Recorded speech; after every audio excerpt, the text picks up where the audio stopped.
ইতিহাসে প্রথমবার সংসদ ভবনের দক্ষিণ প্লাজায় শপথ নেবে নতুন মন্ত্রিসভা। শপথ কক্ষে নেবেন নবনির্বাচিত এমপিরা।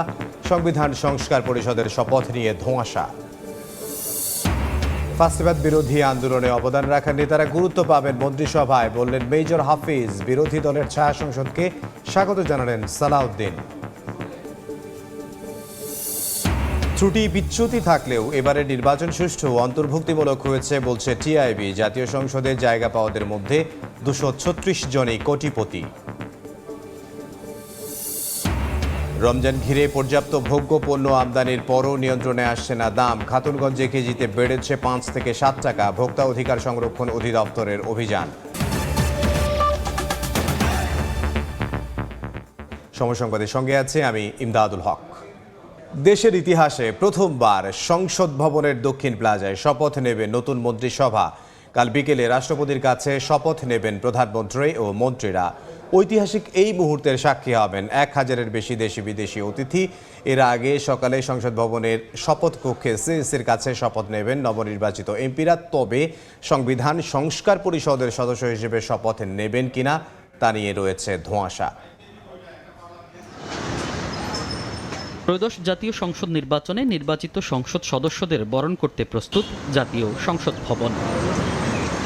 মঙ্গলবার বিকেলে প্রধানমন্ত্রী ও মন্ত্রীদের শপথ সামনে রেখে সংসদ ভবনের দক্ষিণ প্লাজায় চলছে শেষ মুহূর্তের প্রস্তুতি। আর একই দিন সকালে সংসদ সদস্যরা শপথ নেবেন সংসদের শপথ কক্ষে। সংবিধান সংস্কার পরিষদ সদস্য হিসেবে এমপিরা শপথ নেবেন কিনা তা নিয়ে রয়েছে ধোঁয়াশা। শপথ কক্ষে শপথ হবে শুধুমাত্র সংসদ সদস্য মহোদয়দের, আর মন্ত্রিসভার শপথটা বাইরে হবে। সংবিধান সংস্কার পরিষদ এটা যদি কনস্টিটিউশনে ধারণ করা হয়, সেই মর্মে অ্যামেন্ডমেন্ট হয় এবং সেই শপথ পরিচালনার জন্য সংবিধানের 3য় তফসিলে ফরম হয়, কে শপথ পাঠ করাবেন সেটা নির্ধারিত হয়। এতগুলো হয়ের পরে তারপরে হতে পারে। এদিকে নতুন মন্ত্রী প্রতিমন্ত্রীদের জন্য বাসা প্রস্তুত করছে সরকার। সোমবার সকালে সচিবালয়ে গৃহায়ন ও গণপূর্ত মন্ত্রণালয়ের উপদেষ্টা আদিলুর রহমান খান জানান, প্রস্তুত আছে 37টি বাসা। এছাড়া নতুন প্রধানমন্ত্রীর পছন্দ অনুযায়ী বাসভবনের ব্যবস্থা করা হবে বলেও জানান তিনি। 37টা বাড়ি রেডি করে রেখেছি। Mintu road, hair road, Dhanmondi এবং গুলশান মিলিয়ে এই পর্যন্ত এটা রেডি আছে। আর প্রয়োজনে আরো কয়েকটা বাড়িও তৈরি করার প্রস্তুতি চলছে। নতুন মন্ত্রীদের জন্য মন্ত্রিপরিষদ বিভাগ থেকে প্রয়োজনীয় সংখ্যক গাড়ি প্রস্তুত রাখার জন্য সরকারি যানবাহন অধিদপ্তরকে নির্দেশনা দেওয়া হয়েছে। একজন মন্ত্রী মহোদয় আসেন, তার জন্য একজন গাড়ি লাগে, একজন দেহরক্ষী থাকেন, তার বাসস্থান কোথায় হবে সেগুলোর ব্যবস্থা করতে হয়। মঙ্গলবার সকাল 10টায় প্রধান নির্বাচন কমিশনারের কাছ থেকে শপথ নেবেন 297 আসনে নবনির্বাচিত সংসদ সদস্যরা। আর বিকেল 4টায় রাষ্ট্রপতি শপথ পড়াবেন নতুন সরকারের প্রধানমন্ত্রী এবং মন্ত্রিপরিষদ সদস্যদের। মনির হোসাইন, সময় সংবাদ, ঢাকা। জাতীয় সংসদ ভবনের দক্ষিণ প্লাজায় নতুন সরকারের শপথ অনুষ্ঠান ঘিরে নেওয়া হয়েছে 4 স্তরের নিরাপত্তা ব্যবস্থা। দায়িত্ব পালন করবেন পুলিশ, র্যাব, সেনাবাহিনী ও বিজিবির 15,000 সদস্য। স্ট্যান্ডবাই থাকবে সোয়াট, বোম ডিসপোজাল ও কেনাইনের মতো বিশেষায়িত ইউনিট। শপথ অনুষ্ঠানের জন্য মঙ্গলবার সকাল সন্ধ্যা বন্ধ থাকবে লেক রোড ও মানিক মিয়া অ্যাভিনিউ। মাসুদুর রহমানের রিপোর্ট। ত্রয়োদশ জাতীয় সংসদ নির্বাচনে নিরঙ্কুশ সংখ্যাগরিষ্ঠতা অর্জন করে সরকার গঠন করতে যাচ্ছে বিএনপি। দেশের ইতিহাসে প্রথমবার জাতীয় সংসদের দক্ষিণ প্লাজায় হতে যাচ্ছে নতুন সরকারের শপথ। ঐতিহাসিক মুহূর্তের সাক্ষী হচ্ছেন 1000-এর বেশি দেশি বিদেশি অতিথি। মেগা ইভেন্ট সামনে রেখে দক্ষিণ প্লাজায় চলছে কর্মযজ্ঞ। শপথ অনুষ্ঠানের নিরাপত্তায় এরই মধ্যে দক্ষিণ প্লাজা জুড়ে সুইপিং করেছে বম ডিসপোজাল ইউনিট ও ডগ স্কোয়াড। গুরুত্বপূর্ণ স্থানে সাদা পোশাকে অবস্থান করছেন গোয়েন্দারা। সংসদের প্রবেশপথ ও ভেতরে মিলিয়ে নেওয়া হয়েছে 4 স্তরের নিরাপত্তা। এছাড়াও স্ট্যান্ডবাই থাকবে বিশেষায়িত সব ইউনিট। ডিএমপি বলছে, মন্ত্রিপরিষদ সদস্যদের বাসা থেকে সংসদের দক্ষিণ প্লাজার উদ্দেশ্যে রওনা দেওয়ার সময় থেকেই দেওয়া হবে নিরাপত্তা। প্রোটোকলের জন্য প্রস্তুত রাখা হয়েছে 150 গাড়ি। আনা নেওয়া থেকে শুরু করে রুট কেন্দ্রিক প্লাস হয়েছে সংসদ ভবনের চতুর্পাশে পেরিফেরাল একটা ডিপ্লয়মেন্ট থাকবে। এরপরে ইনার কর্ডনে থাকবে, তারপর মন্ত্রী বা যারা শপথ গ্রহণ করবেন তাদের জন্য একটা আলাদা জোনেই করা থাকবে, যেখানে অন্যরা হয়তো যেতে পারবে না। আমাদের এরকম কয়েক ধরনের নিরাপত্তা ব্যবস্থা আছে। শপথ অনুষ্ঠানে নিরাপত্তায় থাকবে পুলিশ, র্যাব, সেনাবাহিনী ও বিজিবির 15,000 সদস্য। কোনো শঙ্কা না থাকলেও নেওয়া হয়েছে সর্বোচ্চ নিরাপত্তা ব্যবস্থা। মিটিং হয়েছে এবং পর্যাপ্ত আইন শৃঙ্খলা বাহিনী, পুলিশ, র্যাব, বিজিবি তারা নিয়োজিত থাকবে। কোনো ধরনের নিরাপত্তা সংক্রান্ত কোনো থ্রেট আমরা আশঙ্কা করছি না। আমরা মনে করছি এটা সুন্দরভাবে আমরা সম্পন্ন করতে পারবো। মণিপুরি পাড়া ও আসাদ গেট সংলগ্ন সংসদ ভবনের প্রবেশ পথ দিয়ে ঢুকতে হবে অনুষ্ঠান স্থলে। আয়োজন নির্বিঘ্ন করতে মানিক মিয়া এভিনিউ ও লেক রোডে মঙ্গলবার সকাল থেকেই বন্ধ থাকবে যান চলাচল। শপথ গ্রহণ অনুষ্ঠান ঘিরে নেই কোনো নিরাপত্তা আশঙ্কা, তারপরেও সর্বোচ্চ সতর্ক অবস্থানে আইন শৃঙ্খলা বাহিনী। জাতীয় নির্বাচনের মতো এই অনুষ্ঠানকেও সর্বোচ্চ নিরাপদ করতে চায় আইন শৃঙ্খলা বাহিনীর প্রতিটি সদস্য। মাসুদুর রহমান, সময় সংবাদ, ঢাকা। এই মুহূর্তে জাতীয় সংসদ ভবন এলাকায় আছেন সহকর্মী এম এ আজিম, সরাসরি যাব তার কাছে। আগামীকাল সংসদের দক্ষিণ প্লাজায় নবনির্বাচিত যারা সংসদ সদস্য হয়েছেন তারা শপথ নেবেন এবং আমরা এই মুহূর্তে রয়েছি সংসদের দক্ষিণ প্লাজার ঠিক সামনে। এখান থেকে আমরা কিন্তু সংসদ ভবনের দক্ষিণ প্লাজায় যে প্রস্তুতি নেওয়া হয়েছে সেই প্রস্তুতি এখান থেকে পর্যবেক্ষণ করা যাচ্ছে। এখানে আমরা এখন পর্যন্ত যতদূর দেখতে পাচ্ছি যে সংসদের দক্ষিণ প্লাজায় যে স্থানটিতে সংসদ সদস্যরা শপথ গ্রহণ করবেন সেই জায়গাটি বলা চলে যে একদমই প্রস্তুত করে ফেলা হয়েছে। এখন একদমই শেষ সময়ের যে কাজগুলো সেগুলো তারা এখানে করছেন। আমরা দেখছি যে এখানে কিন্তু বিভিন্ন বাহিনীর যে সদস্য তারা এখানে রয়েছেন, পুলিশের সদস্যরা রয়েছেন, সেনাবাহিনীর সদস্যরা রয়েছেন এবং বিজিবির যারা রয়েছেন তারাও এখানে রয়েছেন এবং প্রস্তুতি কার্যক্রমের যারা তারাও কিন্তু নিরলস পরিশ্রমের মধ্য দিয়ে আসলে সংসদের সামনে যে শপথ গ্রহণের যে প্রস্তুতির কাজ সেটি তারা সম্পন্ন করছেন। এবং আমরা এই মুহূর্তে এখানকার পরিস্থিতি যদি বলতে যাই সেক্ষেত্রে বলা চলে যে একদমই প্রস্তুত করা হয়েছে এবং এখানে সামনে সংসদের সামনের যে পরিবেশটি সেটি অত্যন্ত নান্দনিক রূপে ফুটিয়ে তোলা হয়েছে। যদিও এখানে প্রায় 1000 দেশি বিদেশি অতিথি এখানে আসবেন, সেক্ষেত্রে তাদের যে বসার ব্যবস্থাপনা এবং তারা কোন দ্বার থেকে প্রবেশ করবেন সেই জায়গাগুলো তারা এখন নির্ধারণ করছেন এবং নিরাপত্তা জোরদারের জন্য তারা কিন্তু কাজ করছেন। এবং আমরা দেখছি যে এখনো কিন্তু সংসদের সামনেও কিন্তু নিরাপত্তা জোরদার রয়েছে, র্যাব সদস্যরা সামনে রয়েছেন এবং এখানে যারা অতিথি হিসেবে আসবেন এবং তাদের বাইরেও যারা সংসদের সামনে উপস্থিত হবেন, একদমই প্রধান ফটকের বাইরে যারা থাকবেন তারাও যাতে সেই শপথ অনুষ্ঠানটি দেখতে পারেন সেই ব্যবস্থা করার জন্য কিন্তু এখানে সংসদের সামনের যে সড়ক সেই সড়কে কিন্তু এখানে সাউন্ড সিস্টেম সহ এখানে প্রজেক্টর বা আলাদাভাবে ব্যবস্থাপনা করা হয়েছে যাতে ভিতরের যে শপথ অনুষ্ঠান সেটি বাইরে থেকে দেখা যায়। তো এই ছিল আমার কাছে সংসদের সামনে থেকে সবশেষ। মানিক মিয়া এভিনিউ থেকে সহকর্মী এম এ আজিম। ফাঁসিবাদ বিরোধী আন্দোলনে অবদান রাখা নেতারা মন্ত্রিসভায় গুরুত্ব পাবেন বলে জানিয়েছেন বিএনপির স্থায়ী কমিটির সদস্য অবসরপ্রাপ্ত মেজর হাফিজ উদ্দিন আহমদ। বলেন, নবীন প্রবীণদের সমন্বয়ে হবে বিএনপির মন্ত্রিসভা। এদিকে বিরোধী দলের ছায়া সংসদকে স্বাগত জানালেন দলটির স্থায়ী কমিটির আরেক সদস্য সালাউদ্দিন আহমদ। প্রধানমন্ত্রী হিসেবে শপথ নেওয়ার আগে সোমবার বিএনপি চেয়ারম্যান তারেক রহমানকে শুভেচ্ছা জানাতে গুলশান কার্যালয়ের সামনে ভিড় করেন দলটির নেতাকর্মীরা। বেলা 1টার দিকে কার্যালয়ে আসেন বিএনপি চেয়ারম্যান। এর আগে সকাল থেকেই বিভিন্ন আসনে ধানের শীষ প্রতীকে জয়ী বিএনপির সংসদ সদস্যরা আসেন গুলশানে। বিএনপির স্থায়ী কমিটির সদস্য সালাউদ্দিন আহমদ বলেন, বিরোধী দলের ছায়া মন্ত্রিসভা হলে স্বাগত জানাবে বিএনপি। আর দলটির স্থায়ী কমিটির আরেক সদস্য আমির খসরু মাহমুদ চৌধুরীর প্রত্যাশা, সংসদে গণতান্ত্রিক পরিবেশ বজায় রাখবে বিরোধী দল। গণতান্ত্রিক দেশে বিরোধী দলের আচরণ কি হবে সেটা তো একটি গণতান্ত্রিক পরিবেশ বজায় রাখার জন্য, সেটা তো সবার জানা আছে। বিরোধী দল ছায়া সংসদ করার এই সংস্কৃতি উন্নত বিশ্বে আছে, যদি তা করে সেটাকে স্বাগতম জানাই।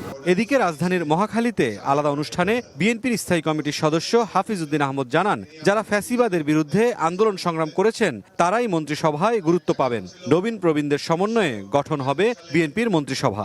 যারা দীর্ঘদিন এই ফ্যাসিস্ট সরকারের বিরুদ্ধে আন্দোলন সংগ্রাম করেছে, অবদান রেখেছে, তারা নিশ্চয়ই এই মন্ত্রিসভায় স্থান পাবেন। ঐক্য বাংলাদেশের সম্পদ। আগামী দিনে এই ঐক্যের কারণেই বাংলাদেশে এগিয়ে যাবে। সামরিক বাহিনীকে যেন আর রাজনীতিকরণ করা না হয় সে আহ্বান জানান হাফিজউদ্দিন আহমদ। বাংলাদেশের স্বাধীনতা সার্বভৌমত্বের প্রশ্নে মুরসালিন হক জুনায়েদ, সময় সংবাদ, ঢাকা। এদিকে বিএনপির সুশাসন ও নাগরিক সেবার প্রতিশ্রুতি বাস্তবায়নে মন্ত্রিসভায় দক্ষ ও যোগ্যদের দেখতে চান বিশ্লেষকরা। তারা বলছেন অভিজ্ঞতার পাশাপাশি মন্ত্রিসভায় নবীন প্রবীণের সমন্বয় প্রয়োজন। বুলবুল রেজা রিপোর্ট।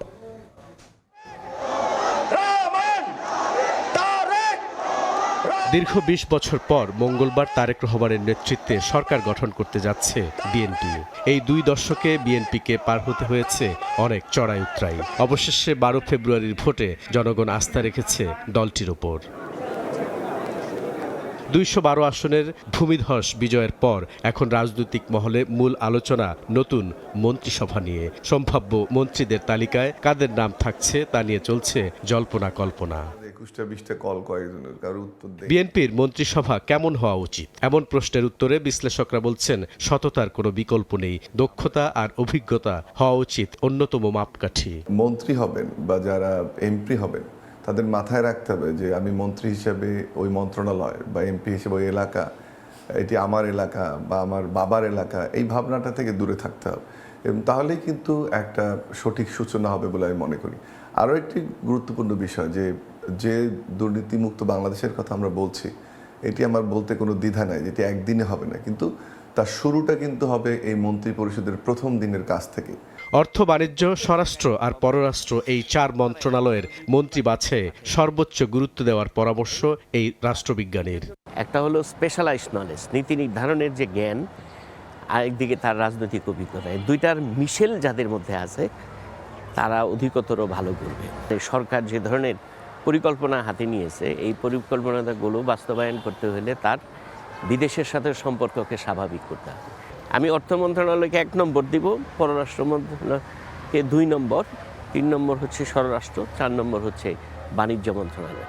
এই ৪টা মন্ত্রণালয় আপনার দক্ষ লোক ছাড়া আপনি দেশ চালাইতে পারবেন না। সামনের দিনগুলোতে চ্যালেঞ্জ মোকাবিলায় এবারের মন্ত্রিসভায় প্রবীণদের পাশাপাশি তরুণ ও মেধাবীদের প্রাধান্য থাকা উচিত বলে মনে করেন ঢাকা বিশ্ববিদ্যালয়ের এই অধ্যাপক। দলের যারা প্রবীণ এবং ত্যাগী সংগ্রামী নেতৃত্ব যারা আছেন তারা এই মন্ত্রিপরিষদে থাকবেন, এটা স্বাভাবিকভাবেই প্রত্যাশিত।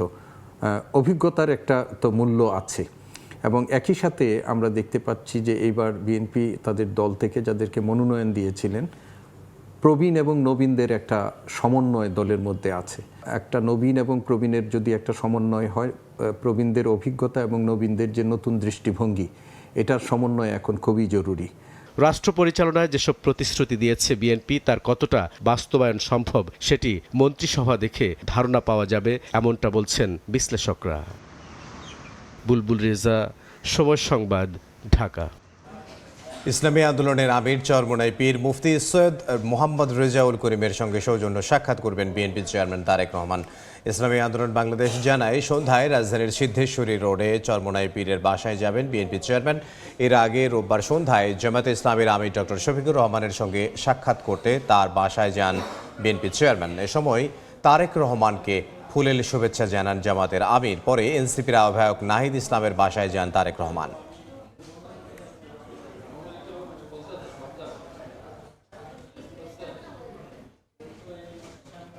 নির্বাচিত সরকারের দায়িত্ব নেয়ার মধ্য দিয়ে বিদায় নিচ্ছে অন্তর্বর্তী সরকার। সোমবার প্রধান উপদেষ্টার কার্যালয় থেকে শুরু করে সব মন্ত্রণালয়ের উপদেষ্টারা বিদায় নেন কর্মকর্তা কর্মচারীদের কাছ থেকে। অংশ নেন ফটো সেশনে। সোমবার অন্তর্বর্তী সরকারের বিদায়ের সুর ছিল প্রধান উপদেষ্টার কার্যালয় থেকে শুরু করে মন্ত্রণালয়গুলোতে। প্রধান উপদেষ্টা ডক্টর মোহাম্মদ ইউনূস বিদায়ী ভাষণ দেন তার কার্যালয়ের কর্মকর্তা কর্মচারীদের উদ্দেশ্যে। অংশ নেন ফটো সেশনে। বিদায়ী প্রধান উপদেষ্টা ডক্টর মোহাম্মদ ইউনূসের সঙ্গে সাক্ষাৎ করেছেন সেনাপ্রধান জেনারেল ওয়াকারুজ্জামান। তেজগাঁওয়ের প্রধান উপদেষ্টার কার্যালয়ে সৌজন্য সাক্ষাতে শুভেচ্ছা বিনিময় করেন তারা। প্রধান উপদেষ্টা তার দায়িত্ব পালনকালে বিশেষ করে জাতীয় সংসদ নির্বাচনের সময় সেনাবাহিনীর সহযোগিতার জন্য সেনাপ্রধানকে ধন্যবাদ জানান। এদিকে বিভিন্ন মন্ত্রণালয়ের উপদেষ্টারাও উপস্থিত হন বিদায়ী অনুষ্ঠানে। পররাষ্ট্র উপদেষ্টা মোহাম্মদ তৌহিদ হোসেন মন্ত্রণালয়ে 1.5 বছরের সহকর্মীদের সঙ্গে বেশ কয়েকটি স্থানে ফটো সেশনে অংশ নেন। পরে সংক্ষিপ্ত প্রতিক্রিয়ায় বলেন, ভালো মন্দ মিলিয়ে অন্তর্বর্তী সরকারের সময় কেটেছে। সরকারি দায়িত্ব শেষে আগের জীবনে ফিরতে চান তিনি। আবারও মনোনিবেশ করতে চান লেখালেখিতে।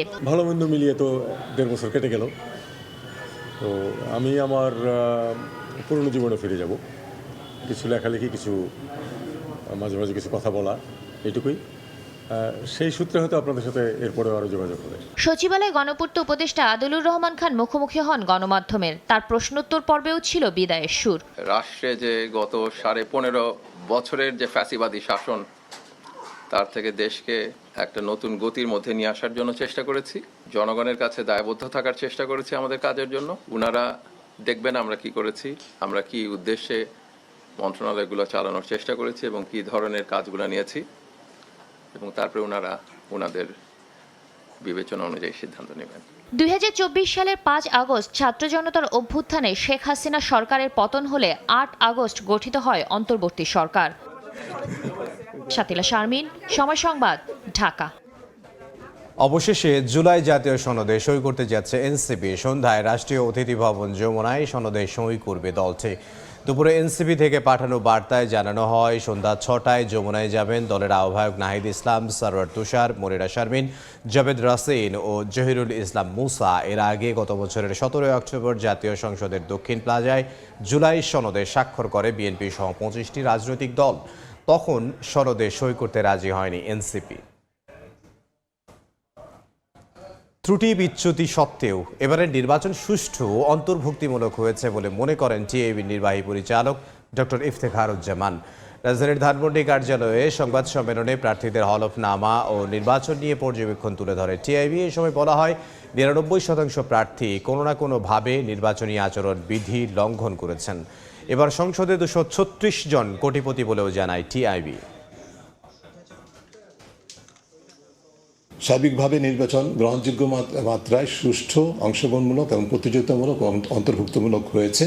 তা সত্ত্বেও নির্বাচনে প্রতিদ্বন্দ্বী দল এবং প্রার্থীরা অনেক ক্ষেত্রে আচরণবিধির প্রতিপালনে পুরোপুরিভাবে সক্ষম হয়নি। প্রচারণার ক্ষেত্রে যেটা দেখেছি, প্রতিটি স্তরে দল এবং প্রার্থীরা আচরণবিধির ব্যাপক লঙ্ঘন করেছেন। 99% প্রার্থী কোনো না কোনো আচরণবিধি লঙ্ঘন করেছেন, যার মধ্যে 58টি বিষয়ের উপরে কোনো না কোনো বিষয়ে আচরণবিধি তারা লঙ্ঘন করেছেন। এবার জাতীয় সংসদ নির্বাচনে বিজয়ীদের মধ্যে 59% পেশায় ব্যবসা। গতবার যা ছিল 67%। টানা 6 সংসদে অর্ধেকের বেশি সদস্য ব্যবসায়ী হলেও দেশে নিশ্চিত হচ্ছে না ব্যবসা বান্ধব পরিবেশ। দ্বিপাক্ষিক বাণিজ্যেও মিলছে না কাঙ্ক্ষিত সুবিধা, জানিয়ে হতাশ ব্যবসায়ী নেতারা। সার্বিক উন্নয়ন নিশ্চিতে ব্যবসা বান্ধব আইনি কাঠামো তৈরির তাগিদ অর্থনীতিবিদদের। সাইফুল ইসলামের রিপোর্ট। ত্রয়োদশ জাতীয় সংসদ নির্বাচনে বিজয়ী হয়েছে 297 জন। এর মধ্যে 59% পেশা হিসেবে ব্যবসা উল্লেখ রয়েছে নির্বাচনী হলফনামায়। দ্বাদশ জাতীয় সংসদ নির্বাচনে যা ছিল 67%। নির্বাচন কমিশনের তথ্য বিশ্লেষণে দেখা যাচ্ছে, 2001 সাল থেকে 2026 সাল পর্যন্ত অনুষ্ঠিত 6টি জাতীয় সংসদ নির্বাচনে বিজয়ীদের মধ্যে অর্ধেকের বেশি পেশায় ব্যবসা। ব্যবসায়ী তো আমাদের এই যে সংসদের অধিকাংশ সদস্য হবে, এটাই স্বাভাবিক, কারণ রাজনীতিটাই হয়ে গেছে ব্যবসা। আমাদের রাজনৈতিক সংস্কৃতিতে চরম অবক্ষয় হয়েছে। রাজনীতিটা এখন জনকল্যাণ নয়, তাদের জন্য ন্যায্য সুযোগ সুবিধা থাকতে হবে। তেমনিভাবে ব্যবসায়ীরা যাতে কোনো রকম মানুষের স্বার্থহানি না করতে পারে, সেটা নিশ্চিত করতে হবে। সংসদে বেশিরভাগ ব্যবসায়ী হওয়া সত্ত্বেও বছর জুড়ে ব্যবসা বান্ধব পরিবেশের অভাবের অভিযোগ করেন ব্যবসায়ী নেতারা। নতুন সরকারের আইন প্রণেতারা যেন অর্থনীতিকে টেকসই করার উপযুক্ত নীতি কাঠামো তৈরি করেন, সেই দাবি তাদের। সামগ্রিকভাবে দেশের আইনগুলোকে যেন ব্যবসা বান্ধব করা যায়, সেই বিষয়ে আসলে ওনাদের লক্ষ্য রাখা উচিত। কারণ ওনারা কোন পেশা থেকে গেছেন, সেটার থেকে দেশ আগে প্রাইভেট সেক্টরকে এগিয়ে নিয়ে যাওয়ার জন্য যে একটা ব্যবসা বান্ধব দুর্নীতিমুক্ত পরিবেশ, এবং আইন শৃঙ্খলা পরিস্থিতি উন্নয়ন দরকার। আর 8.5 মাস পর স্বল্পোন্নত দেশের তালিকা থেকে বেরিয়ে উন্নয়নশীল দেশের চূড়ান্ত স্বীকৃতি পাওয়ার পর উত্তরণকে টেকসই করতে বিনিয়োগ বান্ধব পরিবেশ নিশ্চিত করার পরামর্শ দিচ্ছেন অর্থনীতিবিদরা। কোনো ব্যক্তিকে মাথায় রেখে, কোনো গোষ্ঠীকে না মাথায় রেখে, কোনো ব্যবসায়িক গোষ্ঠী যাতে ব্যক্তিগতভাবে কোনোভাবে বেনিফিটেড না হতে পারে, অর্থাৎ সামগ্রিকভাবে যাতে দেশের কল্যাণ হয়, দেশের বিনিয়োগের পরিবেশ একটা সুষ্ঠু পরিবেশ থাকে, যাতে সৎ ব্যবসায়ী, ভালো ব্যবসায়ী তারা যাতে ব্যবসা করতে পারে। বিদেশি বিনিয়োগ আকর্ষণেও সরকারকে বিশেষ গুরুত্ব দিয়ে কাজ করার তাগিদ ব্যবসা ও অর্থনীতি সংশ্লিষ্টদের। সাইফুল ইসলাম, সময় সংবাদ, ঢাকা। শপথের আগেই বগুড়া 6 আসন ছেড়ে দিলেন বিএনপি চেয়ারম্যান তারেক রহমান। সোমবার এ সংক্রান্ত একটি চিঠি ইসির কাছে পাঠিয়েছেন তিনি। মঙ্গলবার সংসদ সদস্য হিসেবে নবনির্বাচিতদের শপথ রয়েছে। বৃহস্পতিবার ভোটে বিজয়ী 297 জনের গেজেট হয়েছে শুক্রবার।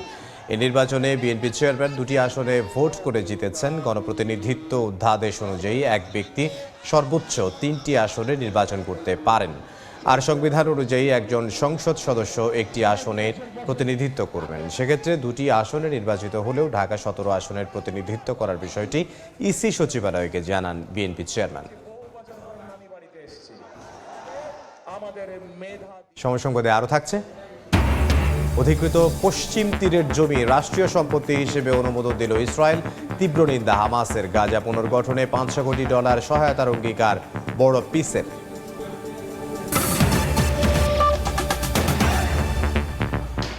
পিরোজপুরে বিএনপির 2 নেতাকে ধারালো অস্ত্র দিয়ে কুপিয়েছে দুর্বৃত্তরা। রোববার রাতে ইন্দুরকানী উপজেলার পাড়ের হাট বাসস্ট্যান্ড এলাকায় ঘটনা ঘটে।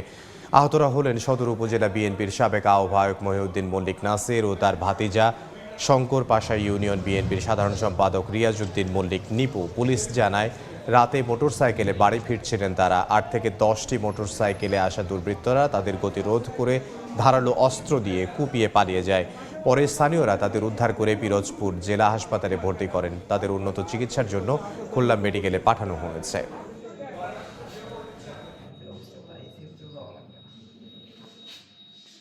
সনি র্যাঙ্কস ইলেকট্রনিক্সের এমডি সহ 3 জনের বিরুদ্ধে 15 থেকে 20,000 কোটি টাকা পাচারের অভিযোগ অনুসন্ধানে নেমেছে দুদক। তাদের দেশ ত্যাগে নিষেধাজ্ঞা দিয়েছে আদালত। এদিকে বিমানবন্দর উন্নয়নের নামে প্রায় 900 কোটি টাকা আত্মসাতের মামলায় সিভিল এভিয়েশনের সাবেক প্রধান প্রকৌশলী হাবিবুর রহমানকে 2 দিনের রিমান্ডে জিজ্ঞাসাবাদ করছে সংস্থাটি। 2 দিনের রিমান্ডে দুদকে সিভিল এভিয়েশনের সাবেক প্রধান প্রকৌশলী হাবিবুর রহমান। সোমবার দুপুরে কেন্দ্রীয় কারাগার থেকে তাকে দুদকের সেগুনবাগিচা কার্যালয়ে নেওয়া হয়। শাহজালাল বিমানবন্দর সহ 3টি বিমানবন্দরের উন্নয়ন কাজের আড়ালে প্রায় 900 কোটি টাকা আত্মসাতের অভিযোগে গত বছর মামলা করে দুদক। এই মামলায় শেখ হাসিনার সাবেক নিরাপত্তা উপদেষ্টা তারিক আহমেদ সিদ্দিক, প্রকৌশলী হাবিবুর রহমান সহ 19 জনকে আসামি করা হয়। বাংলাদেশ বেসামরিক বিমান চলাচল কর্তৃপক্ষের সাবেক প্রধান প্রকৌশলী হাবিবুর রহমানকে দুর্নীতি কমিশনে 2 দিনের রিমান্ডে আনা হয়েছে। তাকে জিজ্ঞাসাবাদ চলছে। মূলত তার বিরুদ্ধে অনেকগুলো অভিযোগের ইতিমধ্যে কয়েকটি মামলাও দায়ের হয়েছে।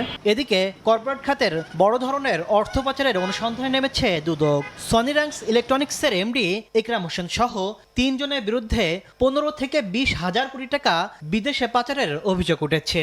অনুসন্ধানের স্বার্থে তাদের দেশ থেকে নিষেধাজ্ঞা দিয়েছেন আদালত। সনি র্যাঙ্কসের ব্যবস্থাপনা পরিচালক ইকরাম হোসেন সহ 3 জনের বিদেশ যাত্রায় নিষেধাজ্ঞা দিয়েছেন বিজ্ঞ আদালত আমাদের দুর্নীতি দমন কমিশনের অনুসন্ধানকারী কর্মকর্তার আবেদনের প্রেক্ষিতে। বিপুল পরিমাণ অর্থ তারা বিদেশে পাচার করেছেন, এই অভিযোগে তাদের বিরুদ্ধে অনুসন্ধান চলমান। এদিন দুদকের আবেদনে নাসা গ্রুপের কর্ণধার নজরুল ইসলাম মজুমদারের স্ত্রী নাসরিন ইসলামের কুমিল্লায় থাকা স্থাবর সম্পদ জব্দের আদেশ দিয়েছেন আদালত। তাসলিম তৌহিদ, সময় সংবাদ, ঢাকা। মুন্সিগঞ্জে নিখোঁজের 19 দিন পর উদ্ধার হলো এক অটোরিকশা চালকের মরদেহ। ঘটনার সঙ্গে জড়িত 4 জনকে গ্রেফতার করেছে পুলিশ। প্রাথমিক জিজ্ঞাসাবাদে অভিযোগ স্বীকার করেছে আসামিরা। অন্যদিকে চট্টগ্রামে নবজাতককে বিক্রি করতে বাধা দেয়ায় বাকশক্তিহীন স্ত্রীকে হত্যার অভিযোগ উঠেছে স্বামীর বিরুদ্ধে। ঘটনার পর থেকে পলাতক রয়েছে অভিযুক্ত নুরুল হুদা।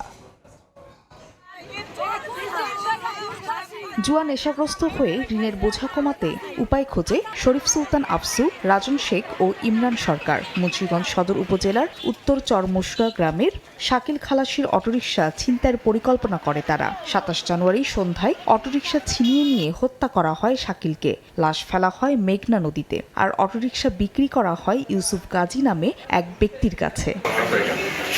রোববার রাতে মেঘনা নদীর চর রমজান বেগের মিলিটারি চক এলাকা থেকে উদ্ধার হয় শাকিলের মরদেহ। গ্রেফতার করা হয় অভিযুক্ত ৪ জনকে।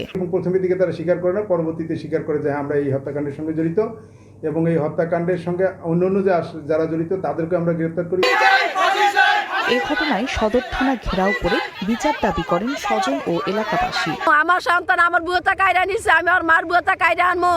আমার ভাইয়ের হত্যাকারীর আমরা ফাঁসি চাই। অন্যদিকে চট্টগ্রামের চন্দনাইশের জামিরজুরি ঘোড়াপাড়া এলাকায় ১২ দিনের নবজাতককে বিক্রির চেষ্টা করেন স্বামী নুরুল হুদা। এতে বাধা দেওয়ায় বাকশক্তিহীন স্ত্রীকে হত্যা করে পালিয়ে যায় স্বামী। মদ গাঁজা হেয়া কিন্তু লাগে মারধর করতো। সন্দেহভাজনকে আসামি হিসেবে ঘটনার পরপরে পলাতক রয়েছে, আমরা গ্রেফতারের অভিযান অব্যাহত আছে। এর আগেও 2 মেয়ে সন্তানকে বিক্রির অভিযোগ রয়েছে নুরুলের বিরুদ্ধে। ফাহারিয়া ফারজানা, সময় সংবাদ। এই মুহূর্তে লক্ষ্মীপুরের রামগঞ্জে নিহতদের বাড়িতে আছেন সহকর্মী মাজহারুল আনোয়ার টিপু। সরাসরি যাব তার কাছে। পবিত্র ওমরা পালন শেষে দেশে ফেরা হলো না প্রবাসী মিজানুর রহমানের পরিবারের। এক মর্মান্তিক সড়ক দুর্ঘটনায় সৌদি আরবের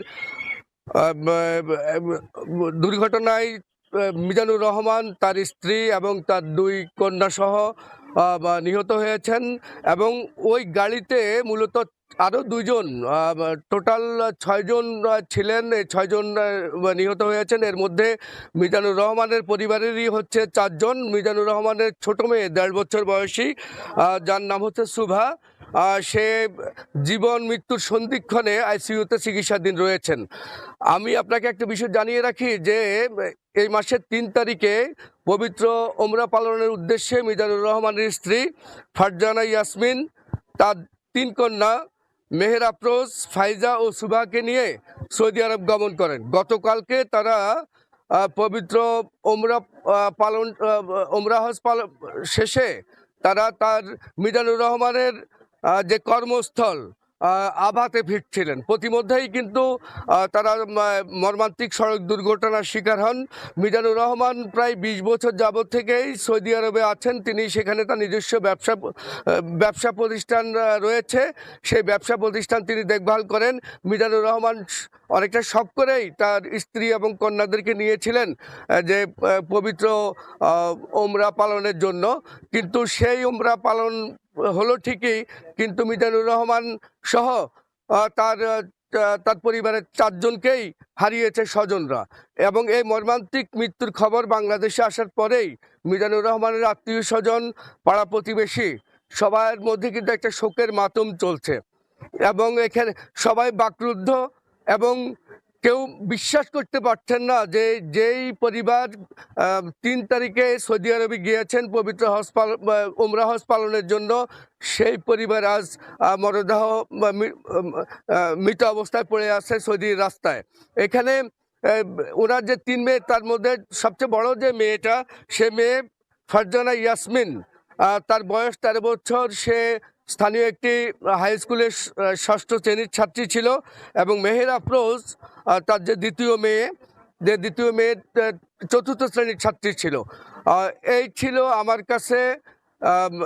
আমার কাছে প্রবাসী মিজানুর রহমানের যে পৈতৃক নিবাস রামগঞ্জ উপজেলার ভাট্রা ইউনিয়নে, সেই পৈতৃক নিবাস থেকে সর্বশেষ। মুন্সিগঞ্জ থেকে মাজহারুল আনোয়ার টিপু আমাদের সঙ্গে যোগ দিয়েছিলেন। সময় সংবাদে আরও থাকছে। টি20 বিশ্বকাপে বাঁচা মরার লড়াইয়ে সন্ধ্যায় শ্রীলঙ্কার মুখোমুখি হচ্ছে অস্ট্রেলিয়া। ইডেন গার্ডেন্সে নবাগত এই দলের প্রতিপক্ষ ইংল্যান্ড।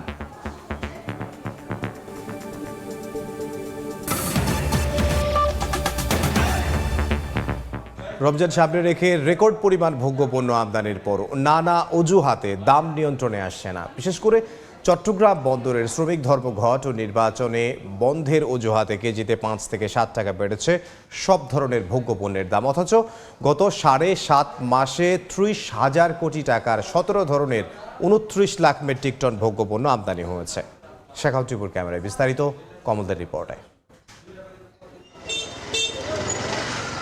রমজানের ভোগ্যপণ্য বেচা কেনায় জমজমাট দেশের সবচেয়ে বড় পাইকারি বাজার চট্টগ্রামের খাতুনগঞ্জ। চট্টগ্রাম বন্দর দিয়ে আমদানি করা পণ্য 1 ঘন্টারও কম সময়ে চলে আসছে এই বাজারে। 14 ফেব্রুয়ারি পর্যন্ত 7.5 মাসে চট্টগ্রাম বন্দর থেকে 10,38,000 মেট্রিক টন পাম এবং crude oil 3 lakh metric ton চিনি খালাস হয়েছে। চলতি অর্থ বছরের এই সময়ের মধ্যে 17 ধরনের প্রয়োজনীয় পণ্য থেকে চট্টগ্রাম কাস্টম হাউসে শুল্ক পেয়েছে 47,438 কোটি টাকা। রমজান উপলক্ষে যে আমদানি হয়েছে এটা অবশ্যই বাজারে ইতিবাচক প্রভাব পড়বে এবং সরবরাহ অবশ্যই যথেষ্ট রয়েছে।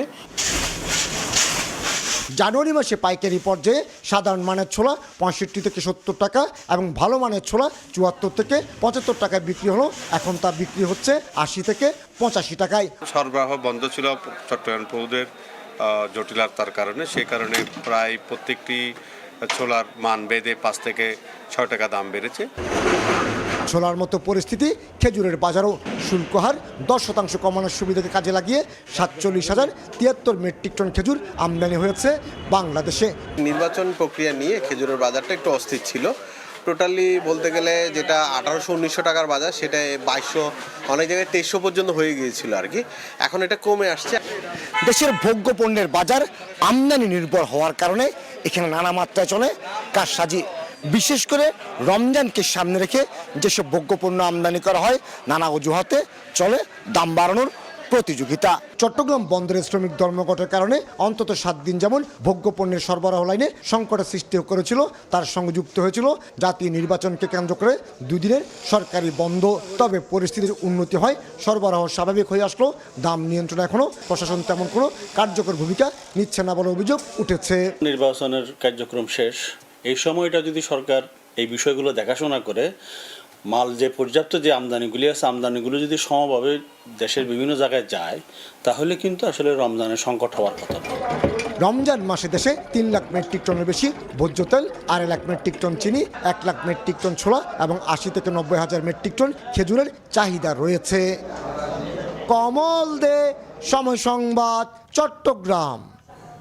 রমজানে নিত্যপণ্যের বাজার নিয়ন্ত্রণে চট্টগ্রামের খাতুনগঞ্জে অভিযান চালিয়েছে ভোক্তা অধিকার সংরক্ষণ অধিদপ্তর। এ সময় 5টি প্রতিষ্ঠানকে জরিমানা করা হয়। দুপুরে ভোক্তা অধিকার অধিদপ্তরের উপপরিচালক মোহাম্মদ ফয়েজ উল্লাহর নেতৃত্বে এই অভিযান চালানো হয়। ভোগ্যপণ্যের আমদানি মূল্যের সঙ্গে পাইকারি মূল্য এবং ক্রয় বিক্রয়ের রসিদ যাচাই বাছাই করে মূল্য তালিকার সঙ্গে দামে অসঙ্গতি, ভাউচার সংরক্ষণ না করা ও ভেজাল পাওয়া যায়, এসব অভিযোগে 5টি প্রতিষ্ঠানকে প্রায় লক্ষাধিক টাকার জরিমানা করা হয়। মিল আছে তালিকার সাথে, মিল তো আছেই, তালিকার সাথে তো মিল আছে, শুধু হাইড্রোসের জন্যই আমারটা। তারা মূল্য তালিকা যথাযথভাবে মেনটেন করেন নাই, আর হচ্ছে যে তারা এই ভাউচার আমাদেরকে যথাযথভাবে প্রদর্শন করতে পারেন নাই, আর রংযুক্ত ডাল ব্যবহার করে বিক্রি করছেন। তো এই অসঙ্গতিগুলির কারণে আমরা জরিমানার আওতায় এনেছি। এবং রমজান উপলক্ষে টিসিবির বিশেষ বিক্রি কার্যক্রম শুরু হচ্ছে মঙ্গলবার। এতে স্মার্ট ফ্যামিলি কার্ডের পাশাপাশি দৈনিক আরও 1,80,000 জন বাজার মূল্যের চেয়ে কমে পণ্য কিনতে পারবেন। তবে কার্ডধারীরা সুবিধাভোগীর তুলনায় ট্রাক থেকে পণ্য কিনতে প্রতি প্যাকেজে 60 টাকা বেশি গুনতে হবে নিম্নবিত্তকে। একই ভোক্তা শ্রেণীকে লক্ষ্য করে চালানো একই কার্যক্রমে 2 রকম দাম নির্ধারণকে বৈষম্য হিসেবে দেখছেন অর্থনীতিবিদরা, যা সরকারের উদ্দেশ্যকে প্রশ্নের মুখে ফেলবে বলে মনে করেন তারা। কামরুল হাসান সবুজের রিপোর্ট। নির্বাচনের পর রমজানের বেচাকেনায় ধীরে ধীরে সরগরম হচ্ছে রাজধানীর বাজার। বরাবরের মতো এবার পণ্যমূল্য বৃদ্ধির প্রবণতা না থাকায় স্বস্তির কথা ক্রেতা বিক্রেতার মুখে। আমি তো লিস্ট নিয়ে আসছি, এখানে রোজার আইটেম যা যা দরকার সবই আমি কিনতেছি। বেচাকিনি ভালোই আছে, আল্লাহ দিলে মালের কোনো শর্ট নাই। মুদিখানা মোটামুটি ওই তো আগের মতোই আছে, স্থিতিশীল মোটামুটি। এর মধ্যেই রমজান উপলক্ষে স্মার্ট ফ্যামিলি কার্ডধারী 75 লাখ সুবিধাভোগীর পাশাপাশি সারা দেশে 450 ট্রাকে পণ্য বিক্রির উদ্যোগ নিয়েছে টিসিবি। শুক্রবার বাদ দিয়ে এবং সরকারি ছুটির দিন বাদ দিয়ে আগামী 12ই মার্চ পর্যন্ত চলবে। 17 ফেব্রুয়ারি থেকে শুরু হয়ে প্রতিদিন প্রায় 450টি ট্রাক, প্রতিটি ট্রাকে 400 জনের করে পণ্য থাকবে। প্রস্তাবনা অনুযায়ী ভোজ্য তেল থাকবে প্রতি লিটার 115 টাকা করে ট্রাক সেলের জন্য, মসুর ডাল থাকবে 70 টাকা, চিনি থাকবে প্রতি কেজি 80 টাকা। আর আমাদের নিয়মিত যে স্মার্ট কার্ডের বিপরীতে পণ্য বিক্রয় কার্যক্রম, এটা আগের মতোই বহাল থাকবে। পণ্যের মূল্য তালিকায় দেখা যাচ্ছে স্মার্ট ফ্যামিলি কার্ডধারী সুবিধাভোগী যেখানে 2 লিটার সয়াবিন তেল পাবেন 200 টাকায়, সেখানে ট্রাক সেল থেকে কিনলে গুনতে হবে 230 টাকা। একইভাবে চিনি ও ডালে কেজি প্রতি 10 টাকা করে বেশি দাম নির্ধারণ করা হয়েছে টিসিবির ট্রাক সেলে। দুই শ্রেণীর মানুষের কাছে কিন্তু আমরা বিক্রি করছি না, আমরা একই শ্রেণীর মানুষের কাছে বিক্রি করছি, এবং সেটা যদি দুই রকমের দাম হয়, একই রকমের মানুষের ক্ষেত্রে একটা বড় রকমের বৈষম্য তৈরি হচ্ছে, এবং এই বৈষম্যটা কাম্য নয়। প্রতি ট্রাকে 400 জন সুবিধাভোগী হিসেবে দৈনিক 450 ট্রাক থেকে টিসিবির পণ্য কিনতে পারবেন 1,80,000 মানুষ। 20 দিন ধরে চলা এই বিপণন কার্যক্রমে মোটে সুবিধা পাবেন 36 লাখ মানুষ। ডালচিনি তেলের বাড়তি মূল্যে প্রতি প্যাকেজে তাদের বেশি দিতে হবে 60 টাকা করে। এভাবে স্মার্ট কার্ডের তুলনায় ট্রাক সেলে 20 দিনে ভর্তুকি বাবদ সরকারের ব্যয় 21 কোটি 60 লাখ টাকা কমানোর পরিকল্পনা টিসিবির। অর্থনীতিবিদরা বলছেন, সরকারের ভর্তুকি কমাতে গিয়ে বাড়তি ব্যয়ের এই বোঝা নিম্নবিত্তের কাঁধে চাপিয়ে দুই রকম দামে পণ্য বিক্রিতে যে বৈষম্য তৈরি হবে তা প্রশ্নের মুখে ফেলবে সরকারের লক্ষ্য উদ্দেশ্যকে। এতে করে যেটা হবে যে এই সরকারের যে একটা ভালো উদ্দেশ্যে এই যে ট্রাক সেল এবং একই সঙ্গে যে ফ্যামিলি কার্ড, এটার মাধ্যমে যে খাদ্য কম দামে সরবরাহ করা, তো এই একটা ভালো কাজের কিন্তু এটা বদনাম হবে, এটা প্রশ্নবিদ্ধ হবে। আমি মনে করি যে এই দুটো যে প্রোগ্রাম, সেই প্রোগ্রামে আসলে একই দামে এই খাদ্যপণ্যগুলো সরবরাহ করা উচিত। এদিকে বছরব্যাপী ভর্তুকি মূল্যে টিসিবির পণ্য বিক্রির জন্য স্মার্ট ফ্যামিলি কার্ডের তথ্য হালনাগাদ কার্যক্রম চলমান রয়েছে বলে জানিয়েছে সংস্থাটি। কামরুল হাসান সবুজ, সময় সংবাদ, ঢাকা। নির্বাচন পরবর্তী প্রথম কার্যদিবসে জোরালো উত্থানের পরের দিনই কিছুটা চাপের মুখে পড়ে দেশের প্রধান পুঁজিবাজার ঢাকা স্টক এক্সচেঞ্জ। বিনিয়োগকারীদের মুনাফা তুলে নেয়ার প্রভাব দেখছেন বাজার সংশ্লিষ্টরা। তবে দুপুরের আগেই লেনদেন ছাড়িয়ে যায় 1000 কোটির ঘর। লেনদেনের শুরুতেই যেন পাগলা ষাঁড়ের লাগাম ছুটে যায় ঢাকার পুঁজিবাজারে। প্রথম ঘন্টাতেই লেনদেন ছাড়িয়ে যায় 450 কোটি টাকা। 2 ঘন্টা পার না হতেই যা উঠে যায় প্রায় 700 কোটিতে। এরপর যেন কিছুটা বশ মেনে দুপুর 1টায় লেনদেন থেকে 908 কোটিতে। 1000 কোটি হয় দুপুর 2টায়, আর 2:30টায় দিনের লেনদেন শেষ হয় 1257 কোটি টাকায়। পরপর 2 দিন 1200 কোটি টাকা পার হলেও লেনদেন শুরুর 15 মিনিটের মধ্যে পড়ে যায় সূচক, যা আর ওঠেনি শেষ অবধি। দিনের হিসাব শেষে শেয়ার হাতবদল হওয়া 397টি কোম্পানির মধ্যে দাম বাড়ে 153টির, কমে 218টির, এবং গতকালের দামেই কেনাবেচা হয় 26টি প্রতিষ্ঠানের।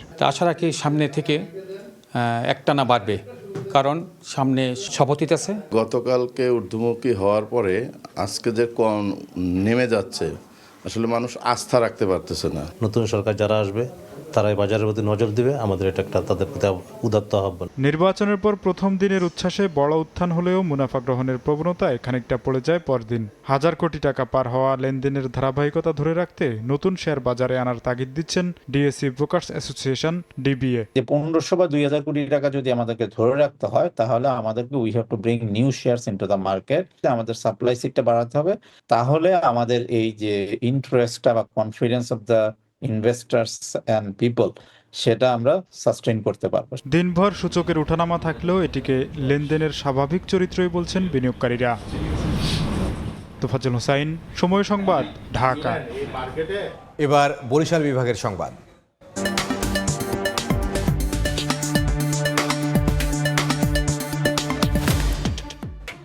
নিরঙ্কুশ জয়ে 1.5 যুগ পর বরিশালের সবকটি আসনে আবারও ক্ষমতায় আসলো বিএনপি।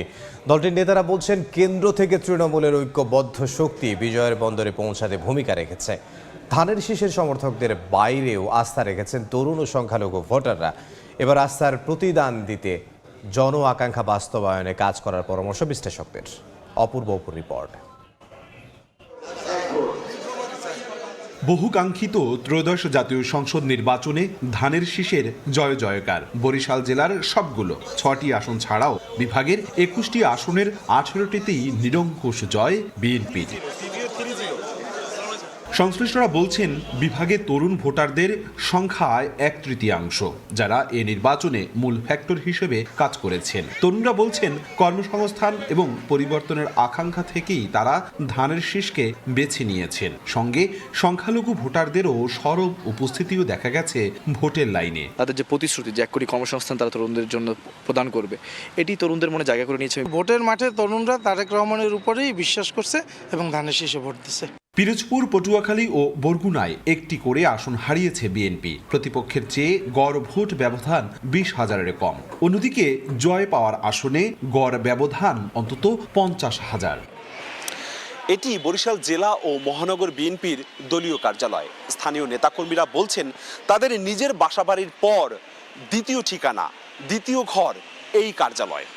তারা আরও বলছেন এবারের জাতীয় সংসদ নির্বাচনের আগে দৃশ্যত তাদের ভিতরের অভ্যন্তরীণ সব কোন্দল ভুলে এক ধানের শীষের পক্ষে একাট্টা ছিলেন। তাই তো বিভাগের 21টি সংসদীয় আসনের 18টিতেই জয় জয়কার। এখন তারা বলছেন এই জয়ের স্বাদ অব্যাহত রাখতে দলকে আরো বেশি সুসংগঠিত করে নতুন এক বাংলাদেশ বিনির্মাণ করতে হবে। তারেক রহমান তার নেতৃত্বে বিগত স্বৈরাচারী সরকারের পতন হয়েছে। যারা গত 15-17 বছর দলে ছিল, মাঠে ছিল, আন্দোলনে ছিল, হামলা মামলা গুমের শিকার হয়েছে, এদের গুরুত্বটা অগ্রাধিকার দিয়ে আমরা দলটাকে সুসংগঠিত এবং গোছাতে চাই। রাজনৈতিক বিশ্লেষকরা বলছেন বড় জয়ে জনপ্রত্যাশাও বড়। তাই ইস্তেহার বাস্তবায়নের পাশাপাশি চ্যালেঞ্জ দলকে সুসংগঠিত রাখতে বিএনপির প্রতি আহ্বান নাগরিক সমাজের প্রতিনিধিদের। বিএনপির জন্য এখন সবচেয়ে বড় যে চ্যালেঞ্জটা সেটা হচ্ছে যে কর্মীদেরকে একটি শৃঙ্খলার মধ্যে নিয়ে আসা, অর্থাৎ তাদের কর্মীগুলি কিন্তু খুব সুসংগঠিত না। প্রায় 1.5 যুগ পর বরিশালে হারানো দুর্গ ফিরে পেয়েছে বিএনপি। নির্বাচন শেষে এখন কাজের মধ্য দিয়ে এর জনপ্রিয়তা ধরে রাখার মিশন বাস্তবায়ন শুরুর পরামর্শ সুধীজনদের। অপূর্ব অপু, সময় সংবাদ, বরিশাল। দেশের বাইরের খবর, গাজায় ইসরায়েলি বিমান হামলায় আরও 11 ফিলিস্তিনি নিহত হয়েছেন। দখলদারদের আগ্রাসনের মধ্যে উপত্যকা পুনর্গঠন ও মানবিক সহায়তার অংশ হিসেবে বোর্ড অব পিসের সদস্য রাষ্ট্রগুলো $500 কোটি বেশি অর্থ প্রদানের অঙ্গীকার করেছে। এদিকে অধিকৃত পশ্চিম তীরে বিশাল এলাকা রাষ্ট্রীয় সম্পত্তি হিসেবে নিবন্ধনের প্রস্তাব অনুমোদন দিয়েছে ইসরায়েল। নেতানিয়াহু সরকারের এমন পদক্ষেপের নিন্দা জানিয়েছে হামাস। স্থানীয় সময় রোববার গাজার বেশ কয়েকটি স্থানে হামলা চালায় ইসরায়েলি সেনারা। চিকিৎসকদের তথ্য অনুযায়ী বাস্তুচ্যুত পরিবারগুলোর তাঁবুতে হামলা চালালে বেশ কয়েকজন হতাহত হন। ইসরায়েলি সামরিক বাহিনীর দাবি, হামাস যুদ্ধবিরতি চুক্তি লঙ্ঘন করায় আন্তর্জাতিক আইন মেনে সুনির্দিষ্ট লক্ষ্যবস্তুতে হামলা চালানো হয়েছে। সংগঠনের মুখপাত্র হাজেম কাশেম এই হামলাকে বাস্তুচ্যুত মানুষের ওপর নতুন করে গণহত্যা হিসেবে আখ্যা দিয়েছেন। এদিকে যুদ্ধবিধ্বস্ত গাজা পুনর্নির্মাণ ও মানবিক সহায়তার জন্য বোর্ড অফ পিসের সদস্য রাষ্ট্রগুলো $500 কোটি বেশি অর্থ প্রদানের অঙ্গীকার করেছে। আগামী বৃহস্পতিবার মার্কিন প্রেসিডেন্ট ডোনাল্ড ট্রাম্পের বোর্ড অফ পিসের সদস্য দেশগুলো আনুষ্ঠানিকভাবে অর্থ সহায়তা দেবে বলে জানিয়েছে বার্তা সংস্থা রয়টার্স। প্রতিবেদনে বলা হয়, ট্রাম্প গাজা পুনর্গঠন ও সেখানকার বাসিন্দাদের মানবিক সহায়তার অংশ হিসেবে $500 কোটি বেশি অর্থদানের ঘোষণা দেবেন।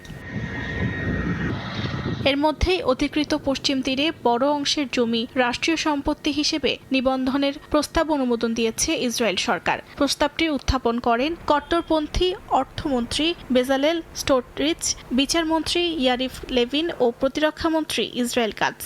এমন সিদ্ধান্তের নিন্দা জানিয়েছে হামাস। আন্তর্জাতিক আইন অনুযায়ী দখলদাররা অধিকৃত ভূখণ্ডে জমি বাজেয়াপ্ত বা বসতি স্থাপন করতে পারে না। বিশ্লেষকরা বলছেন, এই পদক্ষেপ কার্যত পশ্চিম তীর সংযুক্তিকরণের শামিল। অর্জিতা শেহজিন, সময় সংবাদ। পবিত্র রমজান মাসেও দখলদার বাহিনীর আগ্রাসন থেকে মুক্তি মিলবে না ফিলিস্তিনিদের। ইসরায়েলি গণমাধ্যম জানায়, অধিকৃত পশ্চিম তীর ও পূর্ব জেরুজালেমে ফিলিস্তিনিদের উপর টিয়ার গ্যাস ছোড়ার জন্য ড্রোন মোতায়েনের প্রস্তুতি নেওয়া হচ্ছে। পবিত্র আল আকসা সহ বিভিন্ন মসজিদে অতিরিক্ত ভিড় নিয়ন্ত্রণে এমন ব্যবস্থা নেওয়া হচ্ছে বলে দাবি তেল আবিবের। এদিকে রমজান মাস উপলক্ষে মিশরে বেড়েছে নিত্যপণ্যের দাম। এতে চরম দুর্ভোগে পড়েছেন সাধারণ মানুষ। শত দুঃখ কষ্ট ভুলে পবিত্র রমজান মাসকে বরণে প্রস্তুত গাজাবাসী। ধ্বংসস্তূপকেই সাজানো হচ্ছে মনের মতো করে। কঠিন বাস্তবতার মধ্যেও বিভিন্ন রঙে রাঙানো হচ্ছে প্রিয় উপত্যকা। শিশুদের মধ্যেও স্বস্তি লক্ষণীয়।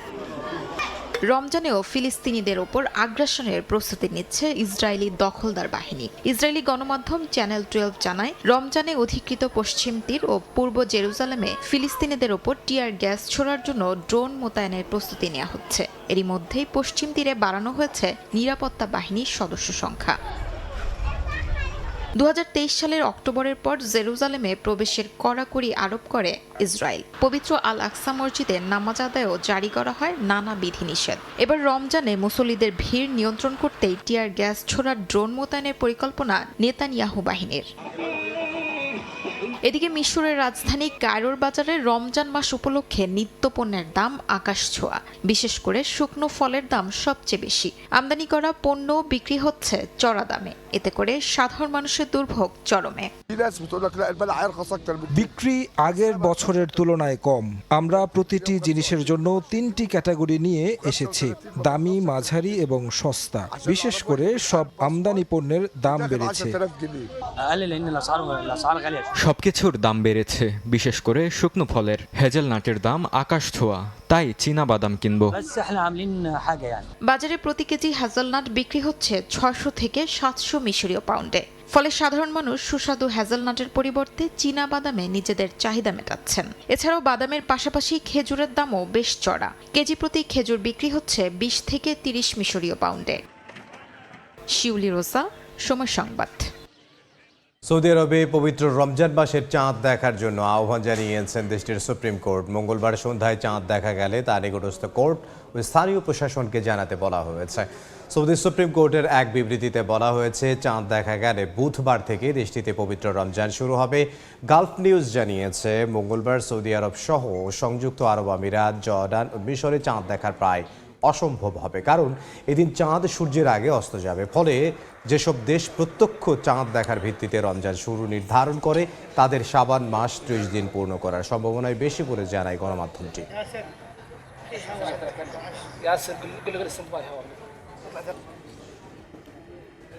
টি-20 বিশ্বকাপের খবর। গ্রুপ বিতে বাঁচা মরার ম্যাচে মাঠে নামছে অস্ট্রেলিয়া। প্রতিপক্ষ টেবিল টপার স্বাগতিক শ্রীলঙ্কা। কোয়ার্টার ফাইনালের আশা বাঁচিয়ে রাখতে এই ম্যাচে জয় পেতেই হবে 3 নম্বরে থাকা অজিদের। ম্যাচ শুরু বাংলাদেশ সময় সন্ধ্যা 7:30টায়। বাঁচা মরার লড়াইয়ের আগে জিম্বাবুয়ে ম্যাচে দলের পারফরমেন্স অস্ট্রেলিয়ার বড় দুশ্চিন্তার কারণ। সে ম্যাচে প্রতিপক্ষের মাত্র 2 উইকেট নিতে পেরেছিল জাম্পা স্টয়নিসরা। ব্যাটিংয়েও ছিল হতশ্রী অবস্থা। রেনশো, ম্যাক্সওয়েল, ট্রাভিস হেড ছাড়া কোনো ব্যাটারই পারেননি 2 অঙ্কের স্কোর স্পর্শ করতে। তাই স্বাগতিকদের বিপক্ষে লড়াইটা বেশ কঠিনই হবে সাবেক বিশ্ব চ্যাম্পিয়নদের। সুপার 8-এ জায়গা করে নেয়ার সমীকরণে বেশ চাপে আছে অজিরা। 2 ম্যাচে 1 জয়ে টেবিলের 3 নম্বরে আছে তারা। পরের রাউন্ডে খেলতে হলে স্বাগতিকদের বিপক্ষে এই ম্যাচে জিততেই হবে অজিদের। অন্যদিকে 2 জয়ে বি গ্রুপে টেবিলের উপরে শ্রীলঙ্কা। এই ম্যাচে জয় পেলেই নিশ্চিত হবে তাদের সুপার 8-এ খেলা। এখন পর্যন্ত 26 বারের মুখোমুখি দেখায় অজিদের 16 জয়ের বিপরীতে শ্রীলঙ্কা জয় পেয়েছে 10 ম্যাচে।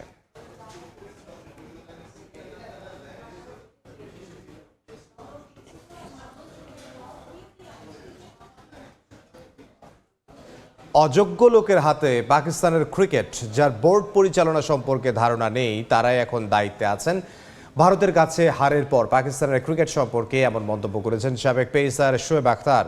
মহসিন নাকভির সদিচ্ছা থাকলেও তার বোর্ডে দক্ষ লোক না থাকায় দিন দিন পাকিস্তান ক্রিকেট নিম্নমুখী বলেও মত তার। ভারতের বিপক্ষে বাবর আজম, শাহিন শাহ আফ্রিদির কড়া সমালোচনা করেন শোয়েব আখতার। চিরপ্রতিদ্বন্দ্বী ভারত পাকিস্তানের মাঠের জমজমাট লড়াই এখন সোনালী অতীত। অন্তত সাম্প্রতিক পারফরমেন্স তাই বলে। টি-20তে জয়ের ব্যবধানটা 8-1। সবশেষ যে ম্যাচ নিয়ে অনেক বেশি আলোচনা তৈরি হয়েছিল, সেই ম্যাচটাও তারা হেরেছে 61 রানের বিশাল ব্যবধানে। দিন যত গড়াচ্ছে ভারত পাকিস্তান লড়াই হয়ে যাচ্ছে এক পেশে। চিরপ্রতিদ্বন্দ্বীদের কাছে কোনোভাবেই পাত্তা পাচ্ছে না একসময় দাপট দেখানো পাকিস্তান। কেন দিন দিন এমন বাজে পরিণতি হচ্ছে মেন ইন গ্রিনের, যার পেছনে আছে দীর্ঘদিনের পরিকল্পনাহীনতা, যে কারণে বর্তমান ক্রিকেট প্রশাসনের কড়া সমালোচনা করলেন সাবেক পেসার শোয়েব আখতার। অসমর্থিত ও অযোগ্য লোকরা পাকিস্তানের ক্রিকেট পরিচালনা করছে। মহসিন নাকভির আগে যত চেয়ারম্যান এসেছেন তারা কেউই অবকাঠামো উন্নয়নে কোনো ধরনের মনোযোগী দেননি। এখন যে চেয়ারম্যান আছেন তিনি চেষ্টা করছেন, কিন্তু তার ক্রিকেট সম্পর্কে খুব বেশি ধারণা নেই। যাদের সঙ্গে মিলে তিনি কাজ করছেন তারা সঠিক পরামর্শ দিচ্ছেন না। মহসিন নাকভি অনেক পরিশ্রমী, ভালো চেয়ারম্যান, কিন্তু তার বোর্ডের অন্য লোকদের কারণে ভালো কিছু হচ্ছে না। 15-20 বছরে এমন পরিস্থিতি তৈরি করা হয়েছে, ক্রিকেটার আসার পথ বন্ধ হয়ে গেছে। বর্তমান দল নিয়েও অসন্তুষ্ট শোয়েব আখতার। গেল 4-5 বছর ধরে একই বোলারকে নিয়ে খেলছে পাকিস্তান এবং একইভাবে ভারতের কাছে হারছে। সঠিক পাইপলাইন না থাকায় ভালো ক্রিকেটার উঠে আসছে না বলে মত তার। আমরা ম্যাচের কোথাও ছিলাম না। শাহিনের খেলাই দেখুন, সে 125 কিলোমিটার প্রতি ঘন্টা গতিতে বল করেছিল। এটা আধুনিক ক্রিকেটের চাহিদা নয়, এরা সেই প্রতিভা নয় যারা চাপ সামলাতে পারবে। গত 15-20 বছর ধরে কোনো বিনিয়োগই হয়নি। পরিস্থিতির করুণ বাস্তবতা হলো, একসময় আমরা মাঠের লড়াইয়ে ভারতের সামনে সমান ছিলাম, আর আজ আমরা তাদের হারানোর স্বপ্ন দেখতে পারি না। এমন একজন খেলোয়াড়কে সুপারস্টার বানানো হয়েছে, সে ম্যাচ জেতাতে পারে না। বাবরকে নিয়ে কিছু বলা হলে সবাই কষ্ট পায়, কিন্তু বাস্তবতা এটাই। সরকারের উচিত হয়নি এই ম্যাচটা খেলতে অনুমতি দেয়া, কারণ যখন সিদ্ধান্ত নিয়েই নিয়েছে তখন সেখান থেকে ফিরে আসা উচিত হয়নি। আর্থিক যে ক্ষতি হতো সেটা PSL থেকে পুষিয়ে নেওয়া যেত বলেও মত শোয়েবের। তারেক হাসান শিমুল, সময় সংবাদ। এ পর্যায়ে শীর্ষ সংবাদগুলো জানিয়ে দিচ্ছে আরও একবার। ইতিহাসে প্রথমবার সংসদ ভবনের দক্ষিণ প্লাজায় শপথ নেবে নতুন মন্ত্রিসভা। শপথ কক্ষে নেবেন নবনির্বাচিত এমপিরা। সংবিধান সংস্কার পরিষদের শপথ নিয়ে ধোঁয়াশা। ফাঁসিবাদ বিরোধী আন্দোলনে অবদান রাখা নেতারা গুরুত্ব পাবেন মন্ত্রিসভায়, বললেন মেজর হাফিজ। বিরোধী দলের ছায়া সংসদকে স্বাগত জানালেন সালাউদ্দিন।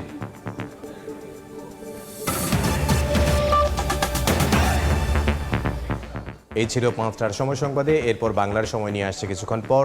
সঙ্গে থাকুন সময়ের।